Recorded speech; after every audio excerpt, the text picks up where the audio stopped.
এনসিপির আতাউল্লাহ কেন গিয়েছিলেন ওইখানে? ওনার ওই ব্রাহ্মণবাড়িয়া 3-এ কি কাজ? তার আগে আমি আসলে একটু কথা বলতে ভয় পাচ্ছি, মানে বাইরে যদি গুন্ডার থাকে, মানে বলে কি হবে, এটা আপনারাই বলছেন, আপনিই বলছেন। আমি আমারটা একটু বলি, একটু বলেন। মারতে আসলে মারবো 2.5 মিনিট এখন, একটু টাইম দিতে হবে ভাই, পরের বার। আচ্ছা, তো যেটা হচ্ছে ফ্যাক্ট, ওইখানের ঘটনার ভিডিও ফুটেজ সব আপনারা সবাই দেখেছেন। এটা নিয়ে আমি নতুন করে আসলে আলাপ করতে চাই না। এইভাবে হাতের ইশারা দিয়ে একজন নির্দেশ দিচ্ছেন, মারো, আটকেন। আমি আপনার সামনে আপনি ভিডিও ফুটেজটা দিয়েন। হ্যাঁ, ওইখানে আচ্ছা, ওইখানে আপনি দেখেছেন যে রুমিন ফারহানা উনি কিভাবে হচ্ছে যে হাতের ইশারা করে তার লোকজন, তার ভদ্র লোকজন কিভাবে হচ্ছে যে হামলা করলো, এবং তার কথাই কিন্তু প্রতীয়মান যে তাদের ইন্টারনাল গ্যাঞ্জাম। সেখানে দেখেন আতাউল্লাহ ওই সংসদীয় আসনের একজন ক্যান্ডিডেট, এবং সে ওখানে কাজকর্ম করছে, এবং উনার যে কথাবার্তা যে নিবন্ধন পায়নি, তাহলে তো আমার এখানেও বসার কথা না হিসাবে, আমরা তো নিবন্ধিত দলই না। তো সেভাবে উনি যেভাবে আমাদেরকে ট্রিট করেন, যেভাবে ওনার ভাষা প্রয়োগ করছেন, কি বললেন, ডাকাতের মতো দেখতে, তারপরে কাচরা, বস্তির ছেলে, ফকিন্নির বাচ্চা, ফকিন্নির বাচ্চা। আচ্ছা প্লিজ আপা, আপনি সিনিয়র, আপনাকে এই সম্মানটুকু আমি করি। আমার সময় কথা বলবেন না, আপনি আপনার টাইমে কথা বলবেন প্লিজ। এই রাজনৈতিক শিষ্টাচারটা আপনার থেকে আমরা এক্সপেক্ট করি, আপনার থেকে এই রাজনৈতিক শিষ্টাচারটা আমরা এক্সপেক্ট করি। আমার কথা পরে বলেন, কারণ আপনি তো ভুলভাল বলছেন। হ্যাঁ, ভুলভাল আমরা ঠিক করেন, কারেক্ট করেন, আমরা ওকে একটু বলতে দেই। তো আপনি বারবার ইন্টারাপ্ট করেন না প্লিজ।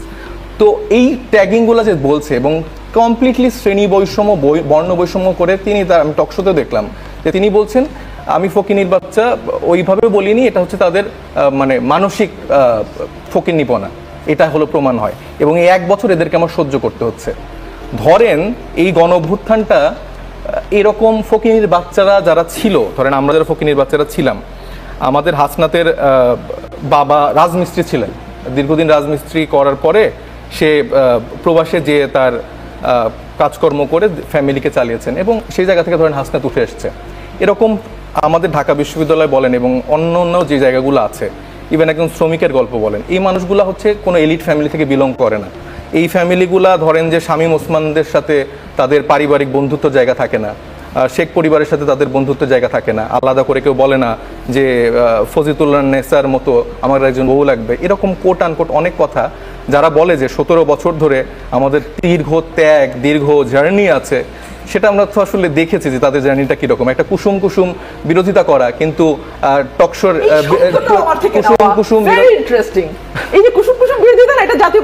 আপনি এইভাবে ইন্টারাপ্ট করলে আমি কিভাবে বলবো? একটু বলতে দেন প্লিজ, বলার পরে বলেন প্লিজ। তো কুসুম বিরোধিতা করা, তারপরে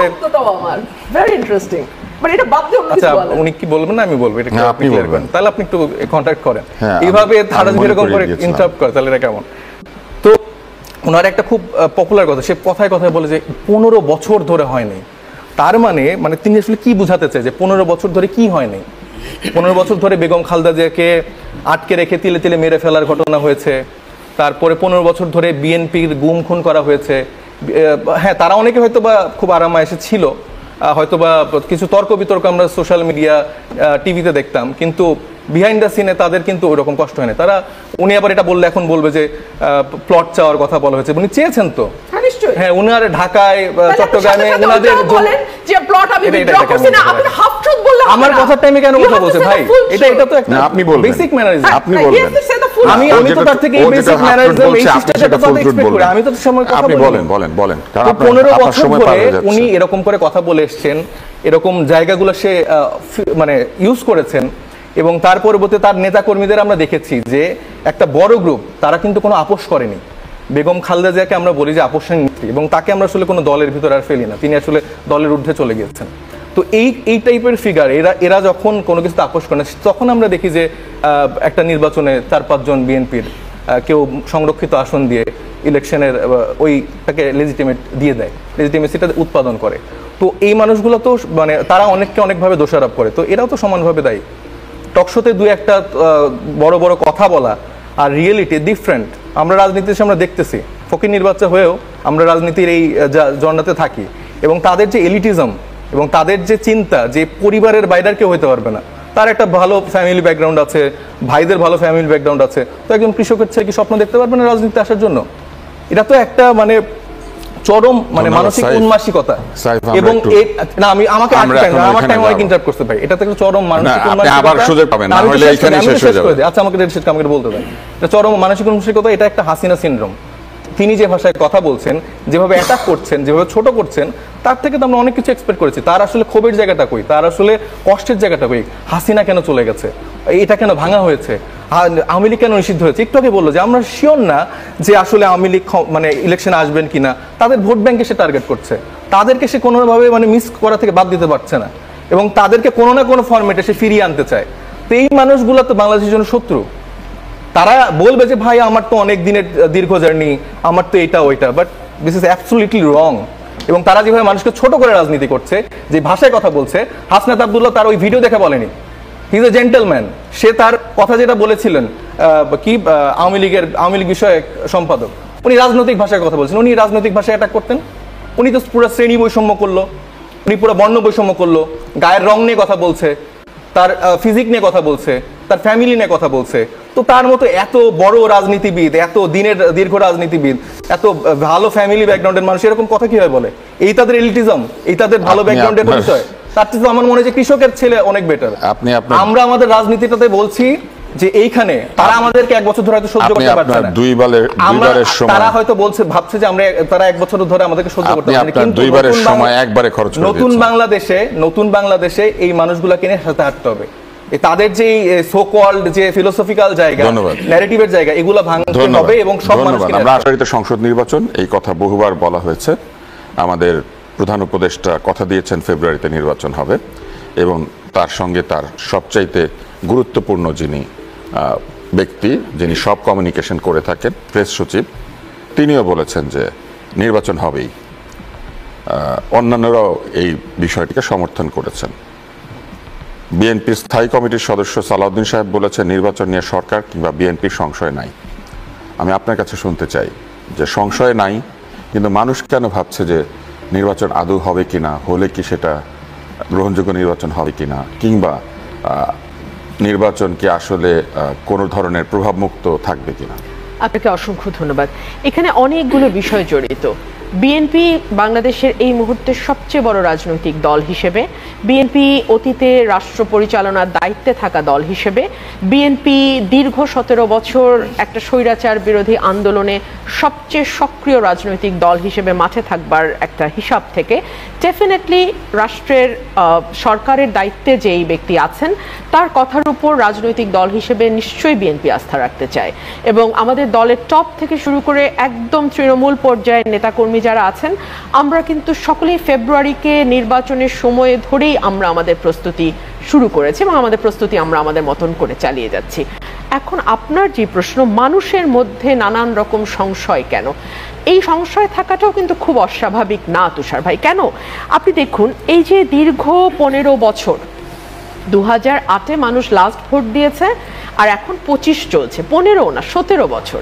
এই যে একটা লম্বা সময়, এর মধ্যে মানুষ না পেরেছে ভোট দিতে, না পেরেছে তাদের পছন্দের প্রতিনিধি নির্বাচন করতে, সেটা আপনি জাতীয় সংসদ বলেন কিংবা আপনি একটা ইউনিয়ন পরিষদের নির্বাচন বলেন, কোনো জায়গায় মানুষ তার ভোট দিয়ে প্রতিনিধি নির্বাচন করা যেটাকে বলে সেটা বাংলাদেশে হয়নি। সো এই যে 17 বছর পরে একটা জাতীয় নির্বাচন হতে যাচ্ছে, সেটাকে ইন্টারনালি অ্যাবজর্ভ করা বিষয়টি এখন অনেকের কাছে অবিশ্বাস্য মনে হয়। সত্যি আমি যেতে পারবো ভোট কেন্দ্রে, আমি ভোট দিতে পারবো, আমি আমার প্রার্থীর পক্ষে নির্বিঘ্নে প্রচারণা চালাতে পারবো, আমি আমার প্রার্থীর জন্য ভোট চাইতে পারবো, কিংবা আমি একটা ভয়হীন পরিবেশে নির্বাচনটাকে করে নিয়ে আসতে পারবো। এই প্রশ্নগুলো মানুষের মধ্যে কাজ করে, এবং এই কাজ করাটা আমি খুব অস্বাভাবিক দেখি না। একটা হচ্ছে দীর্ঘ 17 বছরের একটা গ্যাপ আছে, একটা দীর্ঘ 17 বছরের তিক্ত অভিজ্ঞতা আছে, বিকজ এর মধ্যে 14, 18, 24-এর কিন্তু একটা তথাকথিত নির্বাচন হয়ে গেছে 5 বছর পর পর। কিন্তু এই নির্বাচনগুলো মানুষের জন্য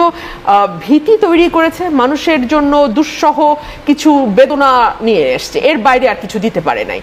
এটা একটা দিক। 2 হচ্ছে আইন শৃঙ্খলা পরিস্থিতি কিন্তু এখনো আমরা যতটুকু স্বাভাবিক আশা করেছিলাম যে 1 বছরে সরকার কাটিয়ে উঠবে, পুলিশ আরো সক্রিয় হবে, আইন শৃঙ্খলা রক্ষাকারী বাহিনী তাদের দায়িত্ব পালনে আরো বেশি সুষ্ঠুভাবে করতে পারবে।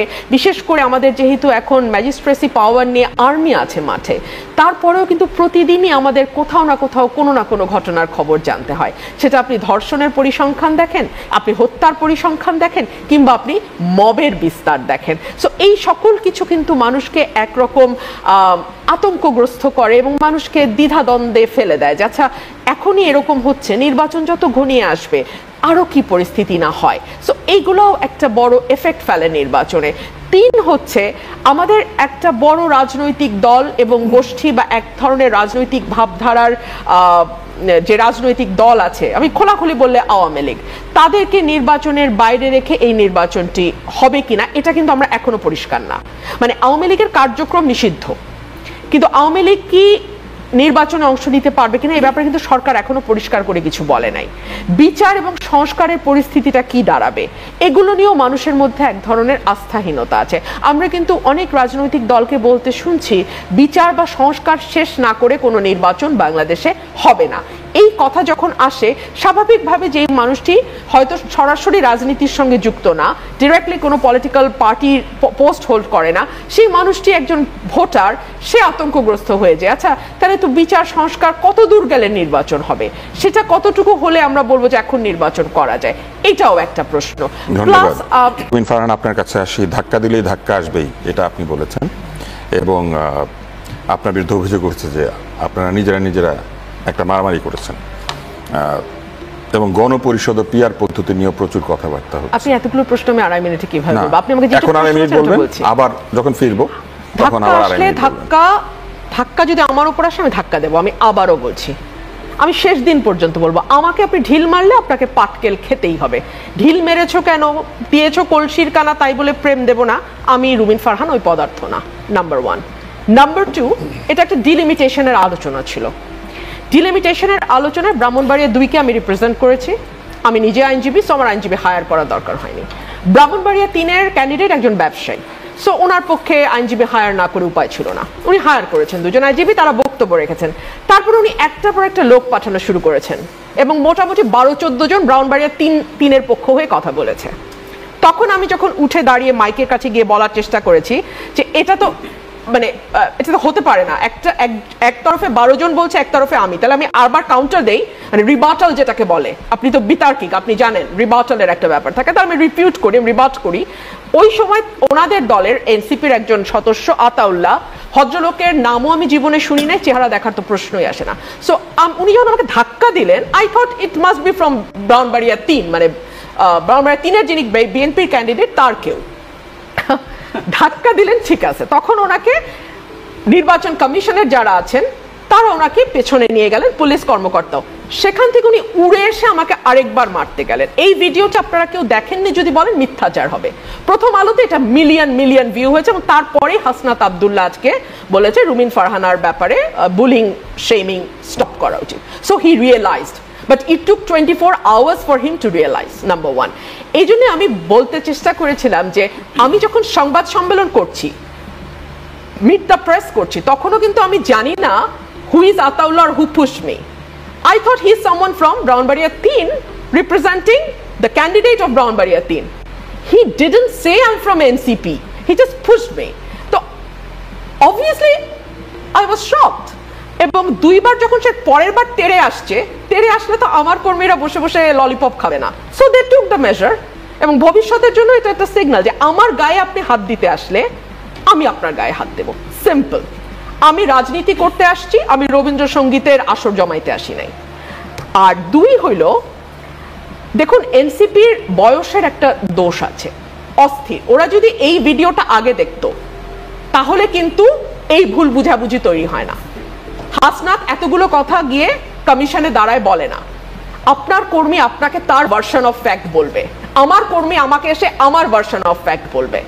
কিন্তু আপনাকে তো যাচাই করতে হবে, আপনি যেহেতু লিডার, আপনাকে তো পুরো ঘটনাটা দেখে শুনে বুঝে তারপর কথা বলতে হবে। 3 হচ্ছে এনসিপি ওখানে কেন গেল? এনসিপির তো এখনো নিবন্ধন হয় নাই, তাহলে এনসিপির ওখানে কেন গেল? এনসিপি গেছে বিকজ ব্রাহ্মণবাড়িয়া 3-এর যিনি ক্যান্ডিডেট তিনি তাকে নিয়েছেন। আমি সেটা মনে প্রাণে বিশ্বাস করি তিনি তাকে নিয়েছেন, আদারওয়াইজ এনসিপির ওখানে কোনো কাজ নাই ভাই। আমি তো মাঠের পলিটিক্সটা করি, আমি তো জানি ওখানে এনসিপির অবস্থান। সো তাকে নেওয়া হয়েছে, এবং যেটা আমি দলকে বলবো সাবধান হতে, কিছু কিছু প্রার্থী তাদের ব্যক্তিগত স্বার্থ এবং ব্যক্তিগত পলিটিক্যাল হিসাব নিকাশের কারণে